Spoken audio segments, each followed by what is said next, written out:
Bonjour, bienvenue sur Speed Cooking. Aujourd'hui, une recette de croustillantes de crevettes épicées, une entrée idéale pour la Saint-Valentin. Et on va faire ça sans Thermomix pour une fois. De la cuisine traditionnelle. C'est une recette qu'il ne faudra pas préparer trop à l'avance parce que j'ai peur que la farce ramollisse les feuilles de briques. Donc vous pouvez préparer vos crevettes avant, mais le reste, faudra le faire à la dernière minute. On se retrouve pour les ingrédients. Donc pour notre recette, il nous faudra 400 g de crevettes crues. Donc 400 g, c'était avec la carapace et avec tout quoi. Voilà ce qui me reste et j'ai coupé chaque crevette en 4 morceaux. Il nous faudra 3 tomates. Je les ai mondées, c'est-à-dire j'ai enlevé la peau, j'ai enlevé les pépins et je les ai coupées en petits cubes. Un demi-oignon émincé, des brins de ciboulette entiers selon le nombre de papillotes que vous allez faire. Donc moi je vais en faire 3, donc il me faut 3 brins. Un peu de ciboulette ciselée, une demi-gousse d'ail. Il nous faudra du sel, du poivre, un peu de beurre, de la crème liquide, du calvados ou du cognac ou de l'armagnac, un alcool fort pour faire flamber, du paprika, du gingembre et du curry. Il nous faut également 3 morceaux de ficelle pour la cuisson des papillotes et des feuilles de briques, 2 feuilles par croustillant. Alors dans un wok, je viens déposer environ 20 g de beurre dans lequel je vais faire revenir mon demi-oignon émincé et ma demi-gousse d'ail que je passe au pressail. Je mets un peu pas trop fort, moyen. J'ajoute mes crevettes. Et je saupoudre de paprika, environ 1 cuillère à café, de gingembre moulu, pareil, et de curry.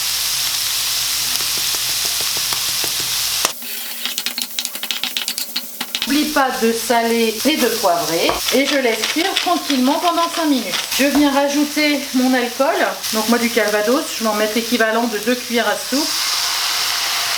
Et je vais tâcher de flamber pour la première fois de ma vie. Waouh, ça flambe. Eh ben pour une première, ça a bien flambé. J'arrose de crème liquide, environ 10 à 15 centilitres. Je remue bien.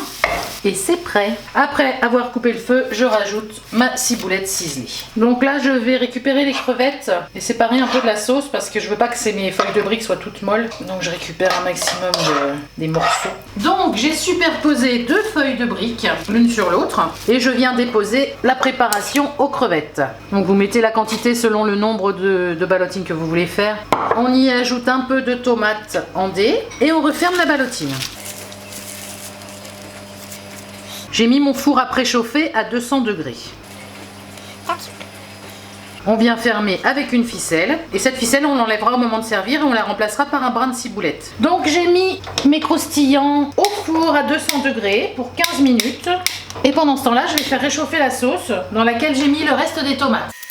À feu doux, tranquillement, mes papillotes sortent du four, il faut maintenant enlever la ficelle. Donc avec des ciseaux normalement on la coupe et on l'enlève.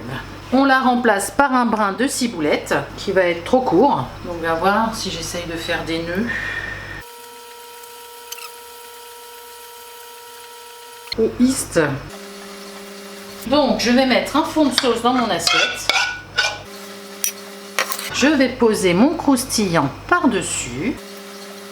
Et voilà notre entrée de Saint-Valentin prête à servir. À vous de trouver une décoration un peu plus jolie. Laissez libre cours à votre imagination. Je vous souhaite un bon appétit, abonnez-vous et à bientôt sur Speed Cooking.